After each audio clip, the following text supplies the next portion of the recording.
প্রধানমন্ত্রী ট্রাইব্যুনালের রায়কে প্রশ্নবিদ্ধ করেছেন। সরকারের গণহত্যার বিরুদ্ধে জনগণকে রাজপথে নেমে আসার আহ্বান খালেদা জিয়ার। 5ই মার্চ হরতাল। যুদ্ধাপরাধীদের সঙ্গ ছাড়ার জন্য সব রাজনৈতিক দলের প্রতি গণজাগরণ মঞ্চের আহ্বান। জামাত শিবিরের বিরুদ্ধে ঐক্যবদ্ধ প্রতিরোধ। রাজধানীর মালিবাগে জামাত শিবিরের হামলা, গাড়ি ভাঙচুর, পুলিশের সঙ্গে সংঘর্ষ। গাইবান্ধা চাঁপাইনবাবগঞ্জে নিহত 2।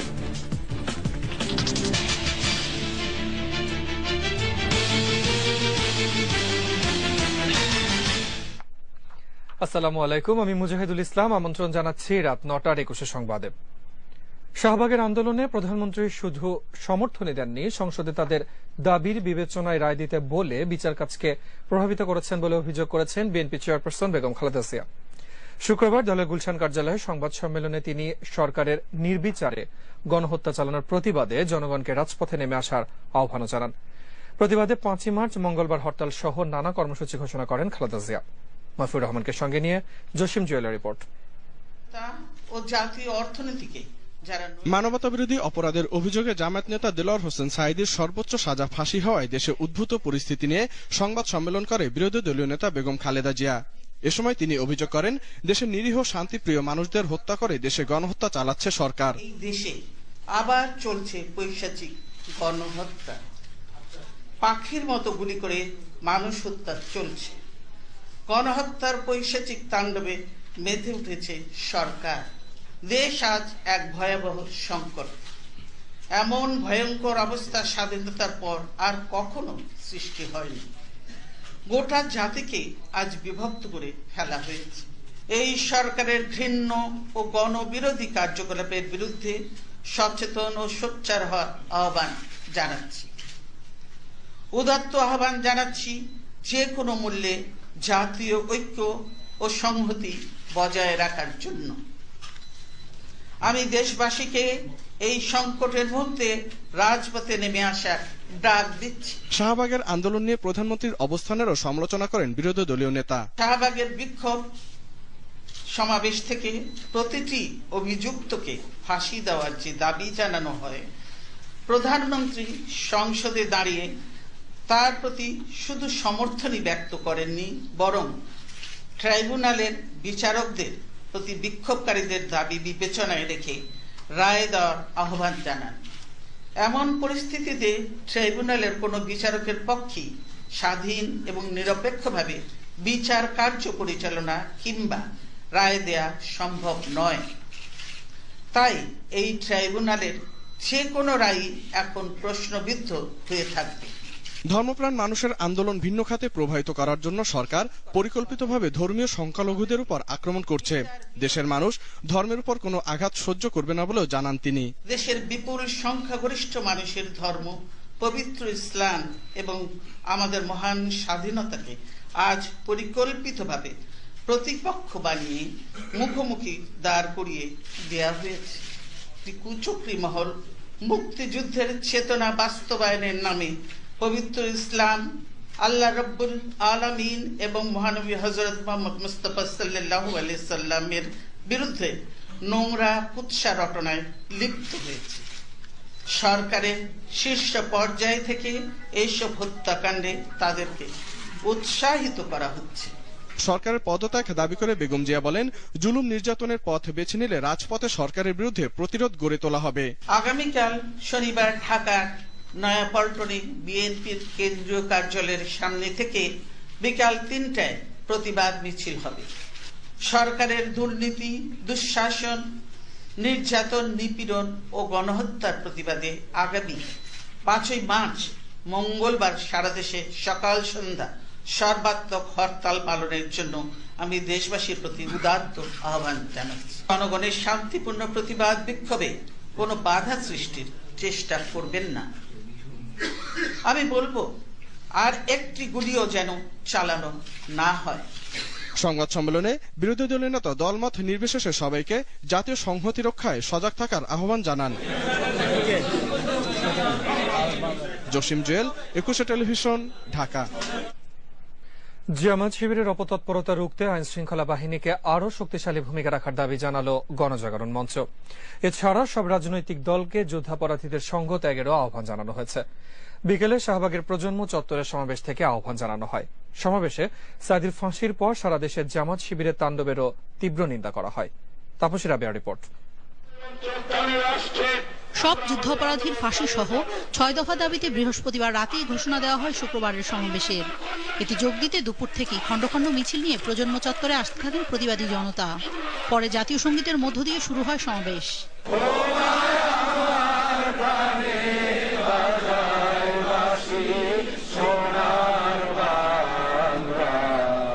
সমাবেশে জামায়াত শিবিরের অপতৎপরতা রুখতে জনগণকে দুর্বার আন্দোলন গড়ে তোলার আহ্বান জানান বক্তারা।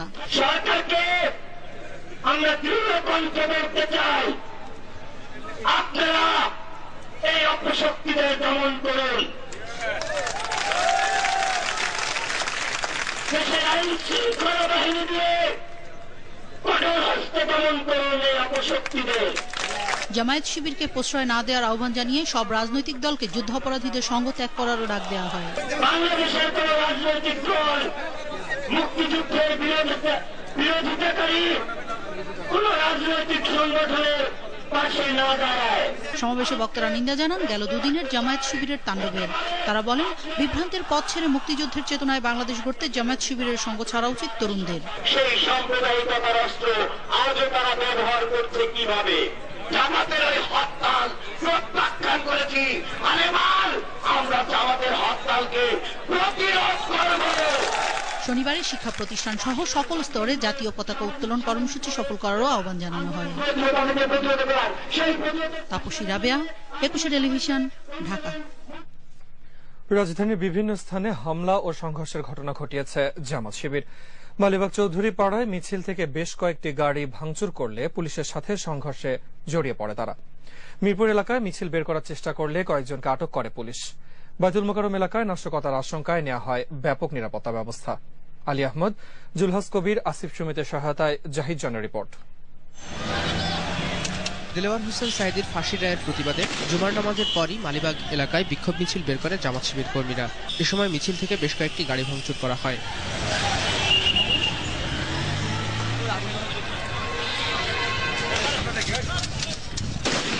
পরিস্থিতি নিয়ন্ত্রণে পুলিশ প্রায় 100 রাউন্ড ফাঁকা গুলি ছোড়ে। পরে মিছিলকারীরা পালিয়ে যায়।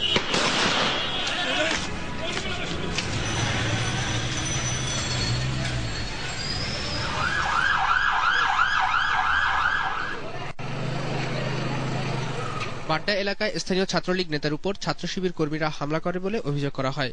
আশঙ্কাজনক অবস্থায় তাকে ঢাকা মেডিকেল কলেজ হাসপাতালে ভর্তি করা হয়েছে।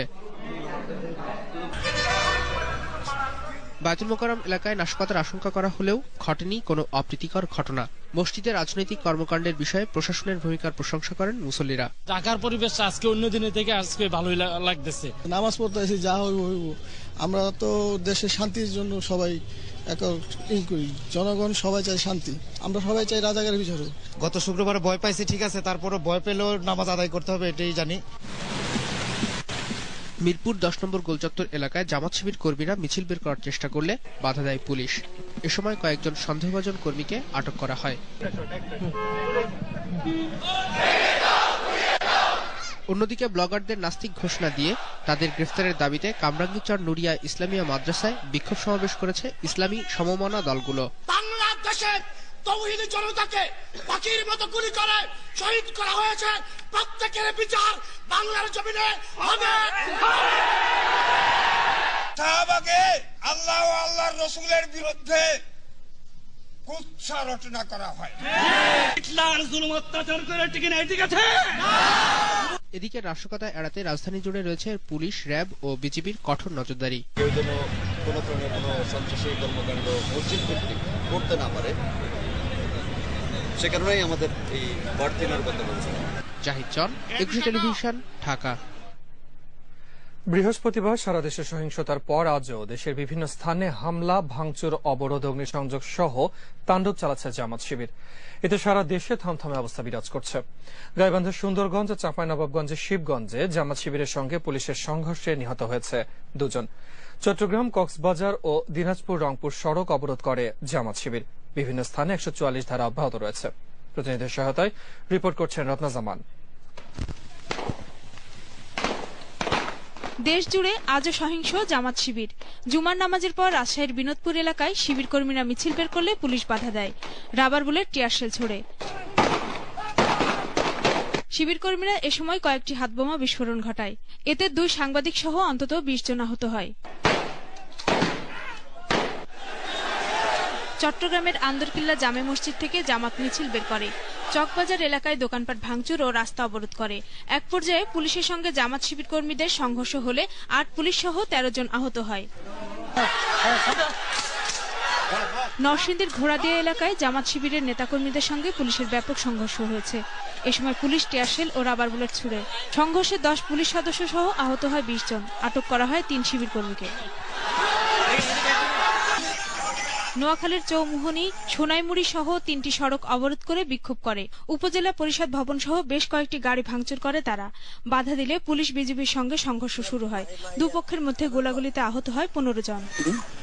গাইবান্ধা সুন্দরগঞ্জের বংশারহাটে পুলিশের সঙ্গে সংঘর্ষে জড়িয়ে পড়ে জামাত শিবির। এ সময় নুরুন নবী নামে একজন নিহত হয়। এ নিয়ে গাইবান্ধা নিহতের সংখ্যা দাঁড়ালো 8 জনে। সুন্দরগঞ্জে অনির্দিষ্টকালের জন্য 144 ধারা জারি করা হয়েছে। ঠাকুরগাঁও সদর উপজেলার গড়িয়াহাট এলাকায় জামাত শিবিরের সঙ্গে পুলিশ বিজিবির সংঘর্ষে নিহত 5 জনের ময়নাতদন্ত শেষ হয়েছে। বগুড়া শহরের সাতমাথা এলাকা দুপুর থেকে জনশূন্য। জুমা নামাজের পর জামাত শিবির শহরের স্টেশন রোডে মিছিল বের করলেও শহরে প্রবেশ করতে পারেনি। সে সময় পুলিশ কয়েক রাউন্ড ফাঁকা গুলি করে। বৃহস্পতিবার সহিংসতার ঘটনায় রংপুর মিঠাপুকুর উপজেলায় জামাতের আমির সহ 5000 নেতাকর্মীকে আসামি করে 3টি মামলা হয়েছে। গ্রেপ্তার করা হয়েছে 33 জনকে। চট্টগ্রামে 30 জনকে আসামি করে 2টি, চাঁপাইনবাবগঞ্জে 6500 জনকে আসামি করে 4টি, রাজশাহীতে 4500 জনকে আসামি করে 7টি ও লক্ষ্মীপুরে 300 জনকে আসামি করে মামলা হয়েছে।